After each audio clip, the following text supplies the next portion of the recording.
Hi guys, welcome to my channel, Lighting Your Sunshine, where we like to shine a light within and empower ourselves. So no intention today, we just got 2 decks of cards and just need to hear what messages Spirit wants to share today. So as I was pulling cards, perfect. Okay, as I was pulling cards, I did get more of angelic energy. And there was something, I did make a video a couple days, weeks ago. I don't know when things are getting uploaded anymore.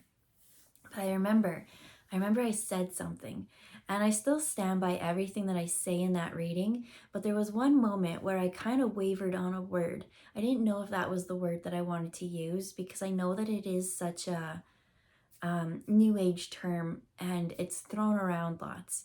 And as soon as I said it, I was like, damn it, why did you say that? Because your belief in this is not quite what everybody else is portraying it to be. And so I was like, I hummed and I hawed, and I didn't even know which part of the video, right, as I went to upload it. My guide said, if you upload this now, there'll be something in it that you'll regret because it goes against your beliefs. And I like picked that video apart. I was like, what goes against my beliefs? I do not understand. Like, I'm pretty proud of everything that I've said. I feel like it comes from a heart-centered place. And so I went off on my day, and the answer came to me, because I was like, how could I be saying something that I don't believe in? But it was only one word out of all of that whole reading that was not quite in alignment with what I wanted to say. And so I asked myself, do I take the whole thing down, or do I just talk about what I want to talk about in a different video and correct my actions? And I think it's so important to know that when you say something at that time, it says it's that you come from a filter that is your truth at that time, with as much information as you had. And you can always get more facts and things and change and grow, right? And then just be open and honest about your evolution as you learn, right? Because that's the whole point of going in, is like finding out what you are, and then that might not serve you anymore, and then a new belief comes. And so what is that belief? It's the twin flame journey. I'm getting mad chills right now. I'm so thankful that this came up, because I did want to talk about it, and it was the first card that came up. As soon as I seen it, I was like, oh, I know what we're talking about. So how did I find out? What was it that that terrified me, kind of? I don't know. When it comes to twin flames, I just find that people are so thirsty, and it messes with their purpose. It messes with their connections to everyone else. It lets things stay. It gives an excuse to crummy actions. Because in the twin flame journey, right, what they believe is you are one soul. And that one soul was so energetic that it like split into 2. And so it is the same soul, but it is two souls mirroring each other. Now, do I believe in this? I do believe that could be a thing. Like, that it could be. But I don't think that there's just one person for every single person. And, you know, that the twin flame is sacred above everything else. I don't. My guides have just never taught me that way. And so I go with what my guides teach, and I'm getting mad chills. And they teach me a lot, and they really do. And they don't want me to have easy lessons, right? They help you through it. But how did I get this? Twin flame, that's the word that I didn't agree with. That's not my belief. Because I think it's on Netflix. It's called Escaping the Twin Flame Universe or something like that. And it was about spiritual practices and the new age, and as I said, mirroring and those kind of things, that these tactics or practices, or I don't know, could be used against you. And it's three episodes, and I watched it with my mom, and I remember getting through 40% of the first episode, 40%, 40 minutes of the first episode. There was like 10 minutes left or something. And I paused it and I looked at her and I said, do you know what concerns me about what I do with all this spirituality and stuff, right? Because we know that eventually this is going to go sideways, that this is a cult. This is going to manipulate and use and twist people's free will in a sense. And this is just not what I'm about. I don't like that at the beginning, a lot of what they say are what my guides say to share. So a lot of my videos are exactly the same things that a lot of those people started with. And I think that's because when people are lost, that it is these simple things of reflecting in and doing all these things that can help you transform your life. But my guides always say, you are the most important person. And so your love story for you is a self-love story. And whoever comes in, be it all these other people, right? Your first lessons of learning people is your parents, right? So I'll just show you all the cards that we have because somehow they're going to play into it. But mostly I'm just going to talk because I've been thinking this and I've been talking to my guides about this. So I'm glad to kind of share this part. I'm feeling passionate about it.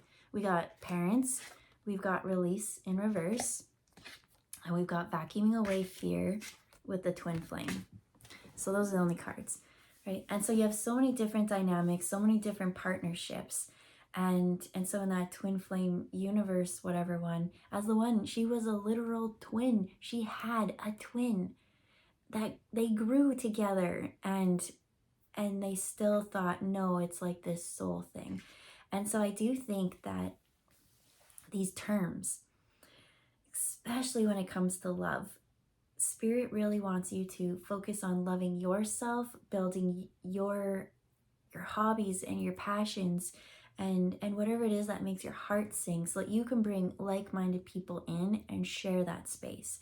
In that space, you'll have your parents, you'll have significant relationships and, friends and children or whatever dynamic, teachers, that's another one. There's just so many different soulmates that we have that enrich our lives.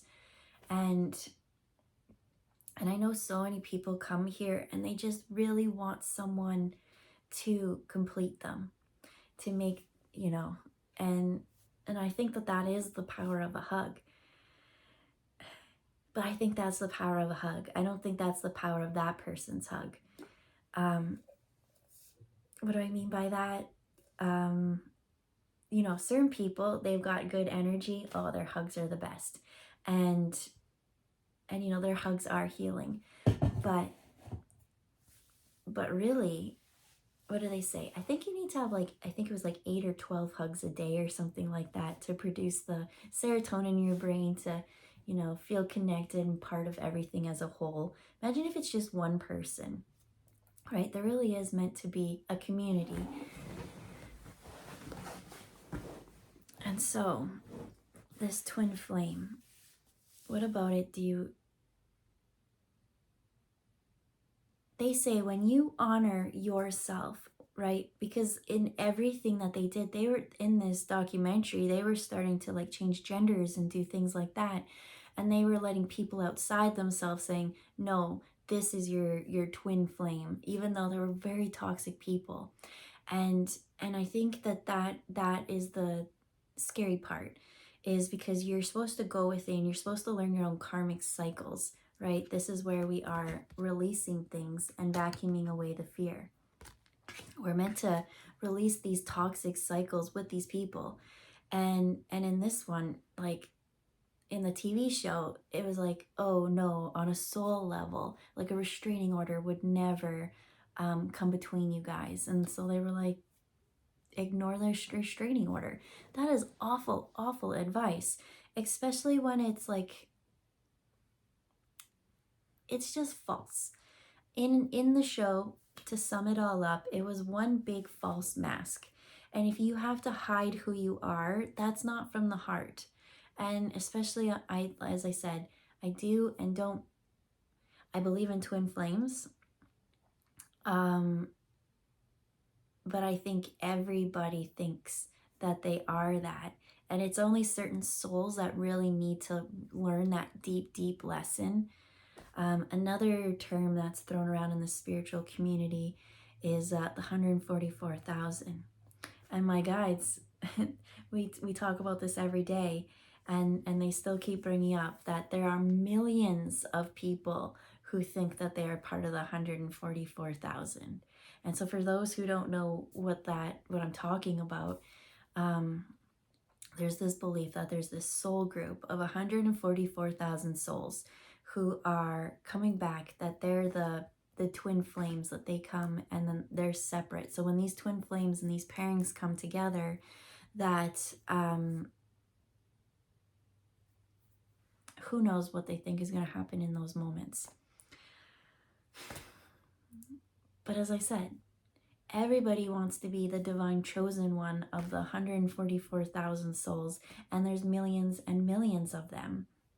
And my guides keep saying, for those who actually are part of it, they would never be out there telling everyone, you know, I'm this divine chosen one, because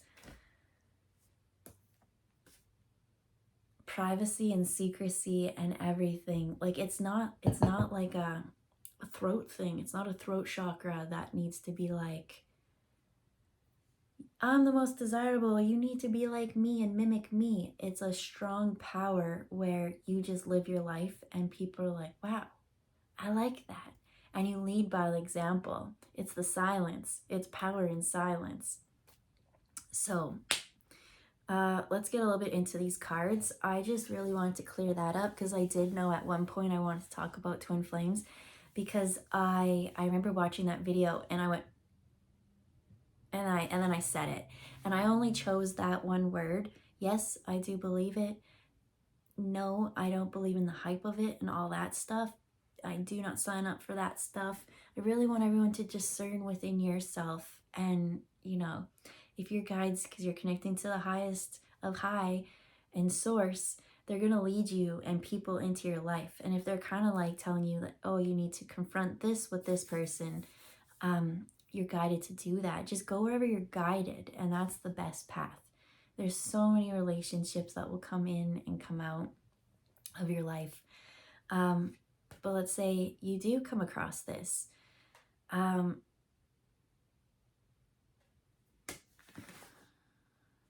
what my guides have shared about it, everyone thinks it's like this super peaceful, blessed union. But it's hell. That's what they say. And I don't mean it in a negative way. It's that, as they said, we told you to focus on yourself. So when these two come in, it's almost like that each these souls had to almost fight this battle alone. And then when they come together, you know, there are parts of them that are so opposite. The yin and yang of things, that they kind of do piss each other off, right? One might be super serious and practical, while the other one is very airy and dreamy, you know, and then putting those together and learning how to balance that. But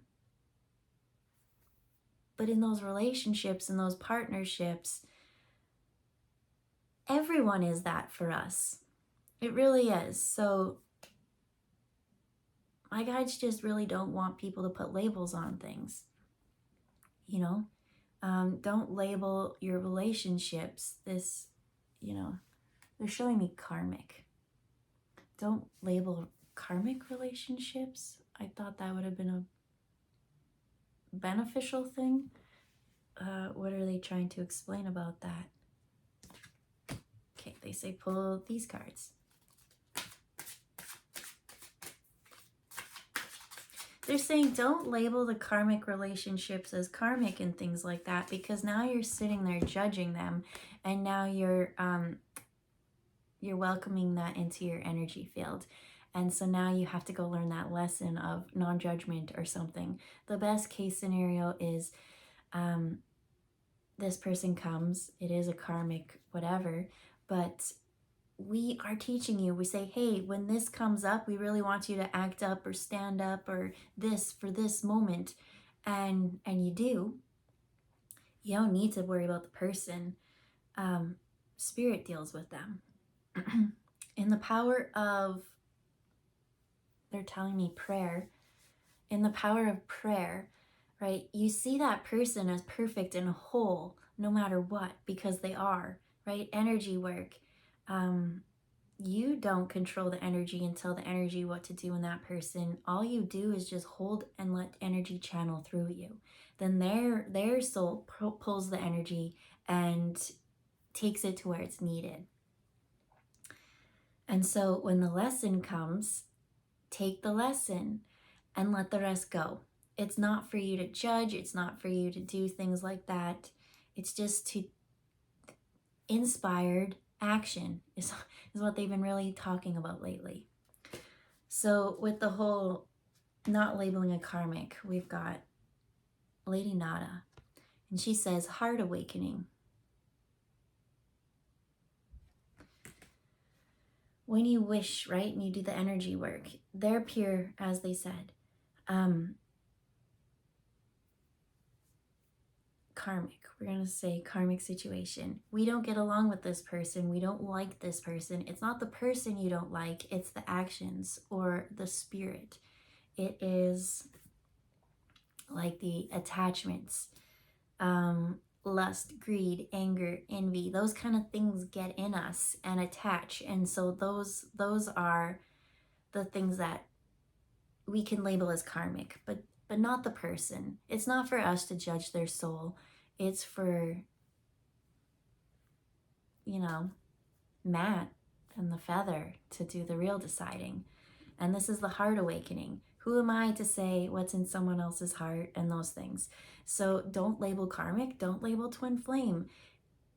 Your twin flame could come and give you a karmic moment, and we want you to stand up for it and not give them the benefit of the doubt because they're your twin flame. And no, a crummy action is a crummy action, and we want you to stand up for yourself. And when something good happens, we want you to embrace that as well. And live in the heart. That's what they want to say.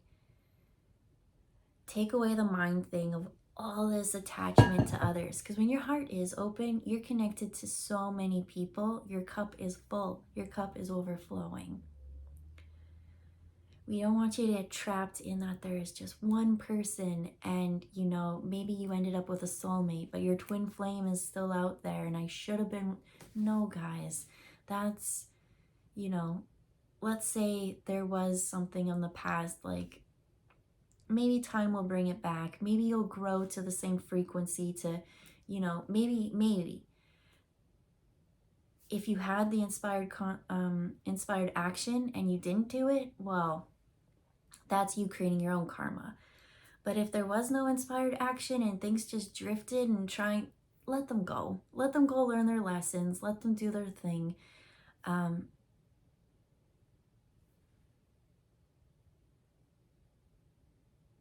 They say there's literally nothing else to add other than be in your heart, let go of the way you think that relationships and connections and soulmates and twin flames are, and live every relationship accordingly to the energy of your boundaries and what you need in that moment, because in one moment you could need something and this is your boundary. They're showing me water. So, for some reason, it's like you get squirt with a water gun or a water hose or something. Something splashes you. That's what they keep showing me. Getting splashed. It doesn't bug you, right? It doesn't really bug you. It's like, whatever. And then, so those splashes are emotions, water, right? And then one day it's really, really cold and you get splashed with the water and now you're freezing and you just didn't want it.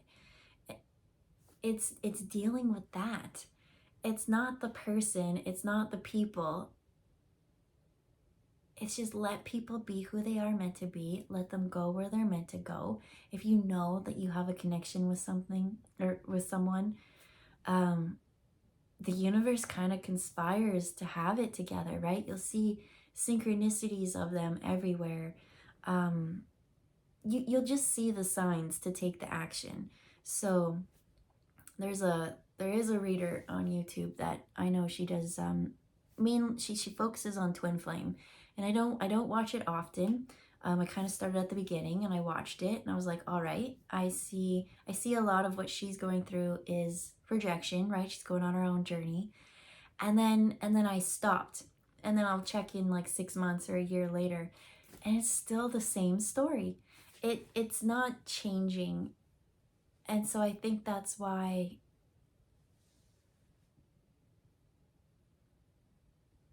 I don't want to be that person who gets stuck on the same story and never grows past that story. There are so many adventures for you to go out there and have and create. And that's what my guides really want, is just everyone to have that inspired creative action to go out there and live the life that they know that they're meant to live, because life is really cool. And maybe I'll say that same story over and over again, but if that is my case, I believe it with all my heart, way more than talking about twin flame stuff. So, yeah, we'll leave it there. I just wanted to share that. It's been bugging me since I saw myself struggling with the word, and I only said it because collectively I knew that more people would understand what I meant from that word, but that's not the word I wanted. And I think your words and the choices that you choose to speak your voice matter. And I said that in such a jumbled way, but that's how it comes out for me. How does it come out for you? Have a good day, guys. We'll see you later. Bye.